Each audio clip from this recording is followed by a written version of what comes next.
Life is a journey filled with ups and downs, twists and turns, moments of pure joy and times of deep despair. We all face challenges, setbacks, and periods of darkness that test our resolve and shake the very foundations of our being.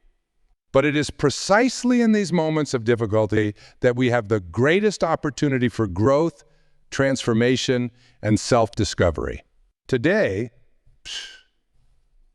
I want to speak to you about how to navigate through the storms of life, how to find light in the darkest of times, and how to emerge stronger, wiser, and more aligned with your true self. First and foremost, we must understand that difficulties and low points are not punishments or signs that we are on the wrong path. They are integral parts of the human experience, opportunities for learning and evolution. When we shift our perspective and begin to see challenges as teachers rather than tormentors, we open ourselves up to the profound wisdom that lies within every struggle. Think back to a time in your life when you faced a significant challenge. Perhaps it was the loss of a loved one, a financial setback, a health crisis, or a personal failure. In the midst of that pain and uncertainty, it may have felt as though your world was crumbling around you. But as you stand here today, having overcome that obstacle, can you not see how that experience shaped you, taught you, and ultimately led you to become the person you are now? This is the paradox of life's difficulties. They often contain within them the seeds of our greatest growth and most profound realizations. It's as though the universe, in its infinite wisdom, knows exactly what experiences we need to evolve and expand our consciousness. When we resist these experiences, when we rail against them and ask, "Why me?" we only prolong our suffering and miss the valuable lessons they offer. So the first step in getting through the low points in life is to change our relationship with difficulty itself. Instead of seeing it as an enemy to be vanquished, we must learn to approach it with curiosity, openness, and even a sense of gratitude for the opportunity to learn, to grow, to become more of who we truly are. This shift in perspective is not always easy, especially when we're in the throes of pain or despair, but it is a muscle that we can strengthen with practice. Each time we face a challenge, no matter how small, we can pause and ask ourselves, what is this situation trying to teach me? How can I use this experience to become a better, stronger, more compassionate version of myself? As we cultivate this mindset, we begin to see that every difficulty carries within it a gift. Sometimes that gift is obvious, a lesson learned, a skill developed, a relationship strengthened. Other times, the gift may be more subtle, a deepening of our empathy, a softening of our judgment, a broadening of our perspective. But always, there is something to be gained if we are willing to look for it. Now, I'm not suggesting that we should seek out hardship or revel in our pain. Not at all. But when difficulties inevitably arise, as they do in every life, we can choose to approach them with a spirit of openness and growth rather than fear and resistance. This brings me to another crucial aspect of navigating life's low points, the power of our thoughts and beliefs. Wayne Dyer often said, "When you change the way you look at things, the things you look at change." This profound truth is especially relevant when we're facing challenges. Our thoughts are not mere passive observers of our reality. They are active creators of our experience. The stories we tell ourselves about our difficulties, the meaning we assign to our struggles, have a profound impact on how we navigate through them. Consider two people facing the same challenge. Let's say the loss of a job. One person might think, "This is terrible. I'm a failure. I'll never find another job. My life is over." The other might think, "This is an opportunity for a fresh start. I have skills and experience. I can use this time to explore new possibilities and find work that truly fulfills me." Same situation, vastly different thoughts, and as a result, vastly different experiences. The first person is likely to sink into despair, perhaps even give up on looking for work altogether. The second person, while acknowledging the difficulty of the situation, is open to the possibilities it presents and is more likely to take positive action. This is the power of our thoughts. They shape our emotions, influence our actions, and ultimately create our reality. When we're going through a low point in life, it's easy to fall into negative thought patterns. Our minds can become like a broken record, repeating the same dark thoughts over and over again.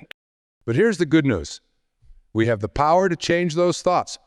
We are not at the mercy of our minds. We can choose what we think, what we focus on, what we believe. This is not about denying the reality of our situation or pretending that everything is fine when it's not. It's about consciously directing our thoughts in ways that empower us rather than defeat us. One powerful way to do this is through affirmations. Affirmations are positive statements that we repeat to ourselves, either silently or out loud. They help to rewire our thought patterns and create new neural pathways in our brains. When we're going through a difficult time, we can use affirmations to remind ourselves of our strengths, our resilience, and our inherent worth. I am strong enough to handle whatever comes my way. This too shall pass, and I will emerge stronger. I trust in the process of life and know that this challenge is helping me grow.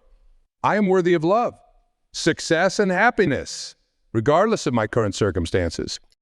At first, these statements might feel false or forced. That's okay. The point is not to convince yourself of something you don't believe, but to plant seeds of new possibilities in your mind. As you continue to repeat these affirmations, especially in moments of doubt or fear, you'll find that they begin to take root. They become a counterbalance to the negative thoughts that often arise during difficult times. Another powerful tool for changing our thoughts is visualization. Our brains don't distinguish between what we vividly imagine and what we actually experience. When we visualize positive outcomes, when we imagine ourselves overcoming our challenges and thriving, we create a blueprint that our subconscious mind works to make a reality. So take time each day to visualize yourself moving through your current difficulties with grace and strength. See yourself coming out on the other side, not just surviving, but thriving. Feel the emotions of joy, pride, and gratitude that accompany this. The more real you can make this visualization, the more powerful its effect will be. Now, I want to address something that often comes up when we talk about positive thinking and affirmations. Some people worry that by focusing on positive thoughts, they're somehow denying the reality of their situation or engaging in wishful thinking. But that's not what this is about at all. Acknowledging the reality of our challenges is important. We need to be honest with ourselves about what we're facing. But acknowledging reality doesn't mean dwelling on it constantly or allowing it to define us. We can acknowledge our difficulties while still choosing to focus on possibilities rather than limitations, on solutions rather than problems. This is what I call realistic optimism. It's not about pretending everything is perfect or that challenges don't exist. It's about facing our difficulties squarely while maintaining faith in our ability to overcome them and in the ultimate benevolence of the universe. Which brings me to another crucial aspect of getting through life's low points: faith. Now, when I say faith, I'm not necessarily talking about religious faith, although that can certainly be a source of strength for many people. I'm talking about a deep, unshakable belief in something greater than ourselves, whether we call it God, the universe, source energy, or simply life itself. This kind of faith provides an anchor in the storm of life. It reminds us that we are part of something larger, that there is a greater purpose to our experiences, even when we can't see or understand it in the moment. Cultivating this faith doesn't mean passively waiting for some external force to solve our problems. Rather, it means trusting in the process of life, believing that everything happens for a reason, even if that reason isn't immediately apparent, and knowing that we have within us the resources to handle whatever comes our way. This faith can be particularly powerful when we're facing situations that seem beyond our control.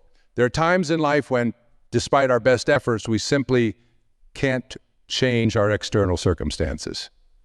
In these moments, faith reminds us that while we can't control what happens to us, we can always control how we respond. Viktor Frankl, the renowned psychiatrist and Holocaust survivor, spoke powerfully about this in his book, Man's Search for Meaning. Even in the horrific conditions of the concentration camps, Frankl observed that there were individuals who maintained their dignity, their compassion, and even their sense of purpose. They couldn't change their circumstances, but they could choose their attitude, their behavior, their inner state. This is the ultimate freedom that no one can take away from us. The freedom to choose our response to life's events. When we embrace this freedom, when we take responsibility for our inner state regardless of our outer circumstances, we reclaim our power. We are no longer victims of life, but active participants in it. Now, taking responsibility for our inner state doesn't mean we should suppress or deny our negative emotions. Quite the opposite. In fact, acknowledging and allowing our feelings, even the difficult ones, is an essential part of moving through life's challenges. Too often, we try to push away our pain, our fear, our anger. We judge these emotions as bad or wrong, and in doing so, we create inner conflict and resistance that only prolongs our suffering. But all emotions serve a purpose. They are messengers, bringing us important information about ourselves and our circumstances. So instead of trying to force yourself to be happy when you're going through a difficult time, allow yourself to feel whatever you're feeling. Give yourself permission to be sad, angry, scared, or whatever emotion arises. Sit with these feelings, breathe into them. Allow them to move through you without judgment. As you do this, you may find that the intensity of the emotions begins to lessen. By not resisting them, by not getting caught up in stories about what they mean or how long they'll last, you allow them to flow through you naturally. This is the paradox of emotions. The more we allow them, the more quickly they pass. At the same time, it's important not to get stuck in our emotions or to use them as an excuse for harmful behavior. Feel your feelings, yes, but also remember that you are not your feelings. They are temporary states that pass through you like weather patterns in the sky of your consciousness. You are the sky, vast, open, unchanging, not the weather. This understanding that we are not our thoughts or our emotions, but the awareness that experiences them is a profound realization that can transform our relationship with life's difficulties. It gives us a place of inner stillness and peace that we can access even in the midst of outer turmoil. Meditation is a powerful tool for cultivating this awareness. By sitting quietly and observing our thoughts and feelings without getting caught up in them, we begin to experience ourselves as the witness, the consciousness behind our experiences. This creates a sense of spaciousness around our difficulties, allowing us to respond to them with greater clarity and wisdom. Even a few minutes of meditation each day can make a significant difference in how we navigate life's challenges. It doesn't have to be complicated. Simply sitting quietly and focusing on your breath. Gently bringing your attention back whenever your mind wanders is a powerful practice. As you do this regularly, you'll find that you're better able to maintain your center even when life. Another crucial aspect of getting through life's low points is the power of connection. As human beings, we are inherently social creatures. We need each other, not just for physical survival, but for emotional and spiritual well-being. Yet when we're going through difficult times, we often isolate ourselves. We may feel ashamed of our struggles or worry about being a burden to others. We may feel that no one could possibly understand what we're going through. But it's precisely during these times that we need connection the most. Reaching out to others, whether it's friends, family, a support group, or a professional counselor that can provide us with the support, perspective, and comfort we need to move through our challenges. Remember, asking for help is not a sign of weakness, it's a sign of wisdom and strength. It takes courage to be vulnerable, to admit that we're struggling and that we need support. But when we do, we often find that our relationships deepen, that we're not as alone as we thought, and that others are grateful for the opportunity to support us. Moreover, helping others can be a powerful way to lift ourselves out of our own difficulties. When we focus on alleviating the suffering of others, even in small ways, we often find that our own pain lessens. We gain perspective on our problems and reconnect with our innate capacity for compassion and kindness. This doesn't mean we should ignore our own needs or use service as a way to avoid dealing with our issues. But balanced with self-care, serving others can be a powerful antidote to the self-absorption that often accompanies difficult times. Now let's talk about the role of action in getting through life's low points. While it's important to work on our inner state, our thoughts, beliefs, and emotions, It's equally important to take concrete steps to improve our situation where possible. Sometimes when we're in a low point, we can become paralyzed. We may feel overwhelmed by the magnitude of our problems or unsure of what to do. In these moments, it's important to remember that we don't need to have it all figured out to take action. We just need to take one small step in a positive direction. This is the power of what I call inspired action. Inspired action comes not from a place of fear or desperation, but from a place of alignment with our higher self. It's action that feels right, that resonates with our deepest values and aspirations. To tap into inspired action, start by getting quiet and connecting with your inner wisdom. Ask yourself, what's one small thing I can do today to move in a positive direction? Then listen for the answer. It might be something as simple as making your bed, calling a friend, or spending 10 minutes in nature. Whatever it is, do it. Then ask again and take the next step. As you continue this process, you'll find that one small action leads to another and another. Momentum builds. You start to feel more empowered, more in control of your life. You begin to see possibilities where before you only saw obstacles. Remember, progress doesn't always look like we think it should. Sometimes it's 2 steps forward and 1 step back. Sometimes it feels like we're going sideways or even backwards. But as long as we keep taking inspired action, keep moving in the direction of our dreams and values, we are making progress. This brings me to another important point, the need for patience and self-compassion as we move through life's difficulties. We live in a culture that often emphasizes quick fixes and instant results, but real, lasting change, whether in our external circumstances or our inner state, healing, growth, transformation. These are not linear processes. They often involve periods of intense change followed by periods of integration, times of clarity followed by times of confusion. This is natural and necessary. Just as a seed needs time in the darkness of the soil before it can sprout and grow towards the light, we too need time to process our experiences and integrate our learnings. So be patient with yourself. Be kind to yourself. Recognize that you're doing the best you can with what you have in this moment.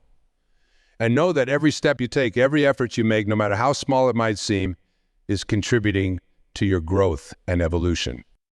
Self-compassion is particularly important when we're going through difficult times.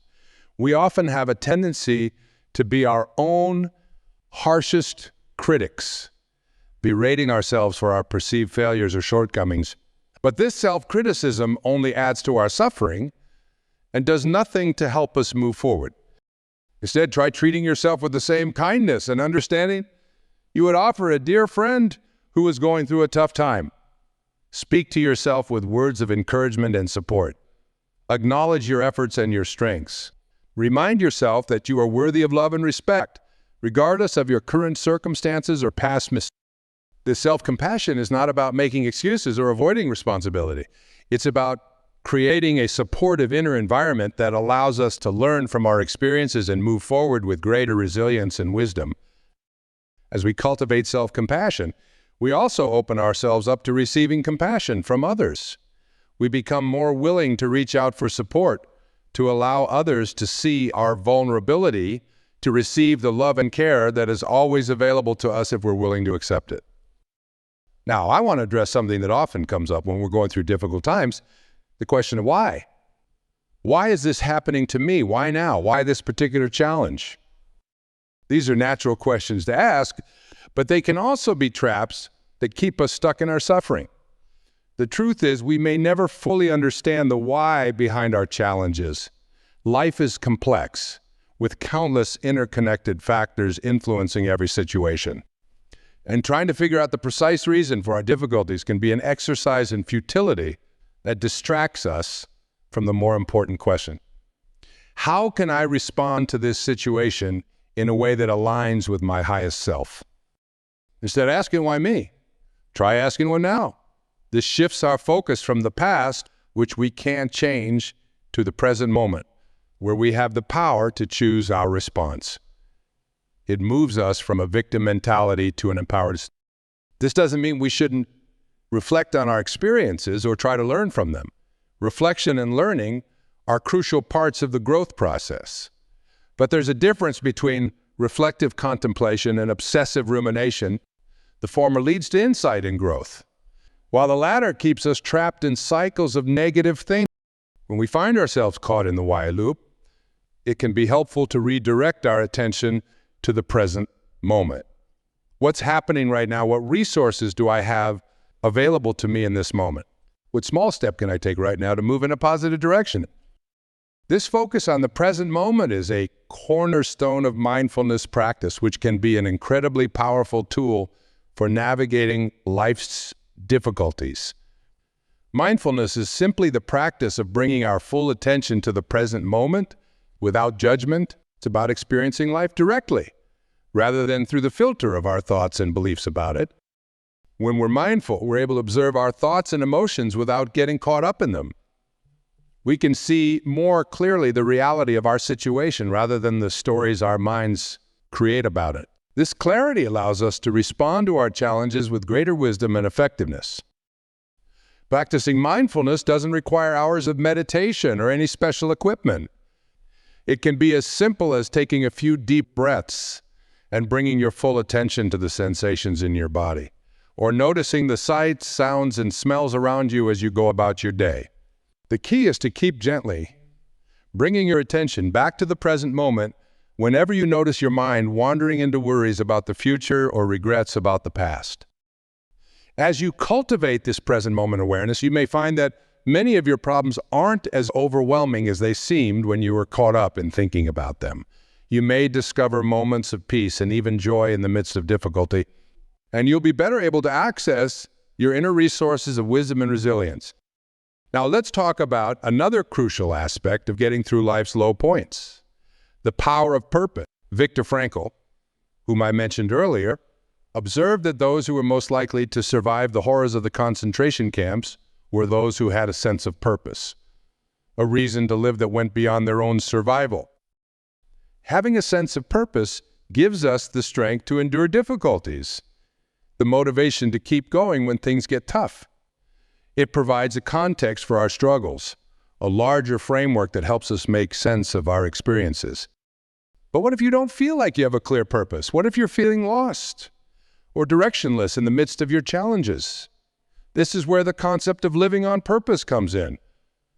Living on purpose doesn't necessarily mean having a grand, overarching life mission or authority. It means approaching each day, each moment, with intentionality and mindfulness.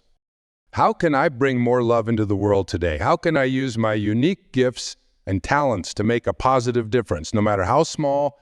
How can I grow and learn from this experience? By asking these questions and acting on the answers, we begin to create a sense of purpose in our daily lives. We shift our focus from our problems to our potential, from what's wrong to what's possible. Moreover, our challenges themselves can become a source of purpose. As we work through our difficulties, we gain wisdom and strength that we can then share with others. Our struggles can become the compost from which our greatest contributions grow. Think about it. Some of the most inspiring and influential people in history have been those who have overcome great adversity. They've used their experiences not as excuses to give up, but as fuel for personal growth and service to others. In doing so, they've not only transformed their own lives, but have also made a profound impact on the world. You have the same potential within you.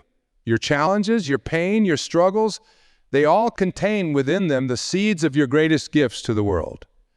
As you work through your difficulties, ask yourself, how can I use this experience to become a force for you? How can my struggles become a source of strength and inspiration for others? This brings us to another powerful tool for navigating life's low points: the practice of gratitude. Now, I know what you might be thinking. Gratitude. When I'm going through such a difficult time, you must be joking, but hear me out. Gratitude is not about denying the reality of our challenges or pretending that everything is perfect. It's about intentionally shifting our focus to what's good in our lives, even in the midst of difficulty. It's about recognizing that no matter how dark things seem, there is always something to be grateful for if we're willing to look for it. When we practice gratitude, we activate the positive neural networks in our brains. We begin to see more possibilities, more reasons for hope. We become more resilient in the face of adversity. Start small. Each day, try to identify 3 things you're grateful for. They don't have to be big things. A warm cup of coffee, a kind word from a stranger, a beautiful sunset. As you make this a habit, you'll find that you start noticing more and more things to be grateful for. Your perspective begins to shift. And here's something really powerful. Try practicing gratitude for your challenges themselves. This doesn't mean you have to like them or want them to continue, but can you find something to appreciate about what they're teaching you? How they're helping you grow? The strengths they're helping you discover. When we can find gratitude, even in our difficulties, we transform our relationship with them. They become not just burdens to be endured, but opportunities for growth and transformation. Now let's talk about the importance of self-care when we're going through tough times. Often when we're facing challenges, we neglect our own needs. We might work longer hours, skip meals, sacrifice sleep, or stop exercising. We tell ourselves we don't have time for self-care, that we need to focus all our energy on solving our problem. But this approach is counterproductive. When we neglect our basic needs, we deplete our resources, physical, mental, and emotional. We become less resilient, less able to cope with our challenges effectively. Self-care isn't selfish. It's not a luxury. It's a necessity, especially when we're going through difficult times. It's about maintaining our well-being so that we have the strength and resources to face our challenges. Self-care looks different for everyone, but it generally involves taking care of our physical health through proper nutrition, exercise, and sleep. Our emotional health through practices like meditation, journaling, or therapy, and our spiritual health through practices that connect us with something larger than ourselves. It also involves setting boundaries, learning to say no to things that drain us and yes to things that nourish us. It means making time for activities that bring us joy and relaxation, even if it's just for a few minutes each day. Remember, you can't pour from an empty cup. By taking care of yourself, you're not just benefiting yourself, you're also better able to show up for others and contribute positively to the world around you. As we near the end of our time together, I want to touch on one final crucial point: the importance of hope. Hope is not just a passive feeling of optimism. It's an active force that can propel us forward even in the darkest of times. Hope is the belief that things can get better, that our efforts matter, that there's light at the end of the tunnel even if we can't see it yet. It's what gives us the strength to keep going when everything in us wants to give up. But hope isn't something that just happens to us. It's something we can cultivate and strengthen like a muscle. We do this by focusing on possibilities rather than limitations, by reminding ourselves of past challenges we've overcome, by surrounding ourselves with inspiring stories and people. We also cultivate hope through our actions. Every time we take a step, no matter how small, towards our goals or towards improving our situation, we're building hope. We're proving to ourselves that change is possible, that we have the power to influence our circumstances. And here's a powerful truth: hope is contagious. When we maintain hope in the face of difficulty, we become beacons of light for others. Our resilience inspires those around us, creating a ripple effect of positivity and possibility. As we come to the close of our time together, I want to leave you with this thought: you are stronger than you know. Within you lies an infinite well of wisdom, strength, and resilience. Your challenges, no matter how difficult they may seem, do not define you. They are simply part of your journey, opportunities for growth and transformation. Remember, every great story of triumph and success involves overcoming adversity.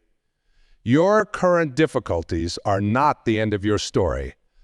They're just a chapter, and you have the power to write the next chapter. So I encourage you, embrace your challenges, learn from them, grow through them. Use them as catalysts for becoming more of who you truly are. And know that on the other side of your struggles lies a version of yourself that you can't even imagine right now. Stronger, wiser, more compassionate, more alive. You have everything you need within you to get through this difficult time. Trust in your inner wisdom. Believe in your inherent worth and potential, and never, never give up hope. Thank you for allowing me to share these thoughts with you today. May you find the strength, wisdom, and resilience within you to navigate whatever challenges life brings your way. And may you emerge from your difficulties not just having survived, but having thrived, more fully yourself, more connected to your purpose, and more aware of the incredible power that lies within you. Remember, the light you're seeking is not somewhere out there. It's within you. Let it shine even in the darkest of times, for it is often in our deepest struggles that we discover our greatest strength. Thank you, and may your journey be blessed.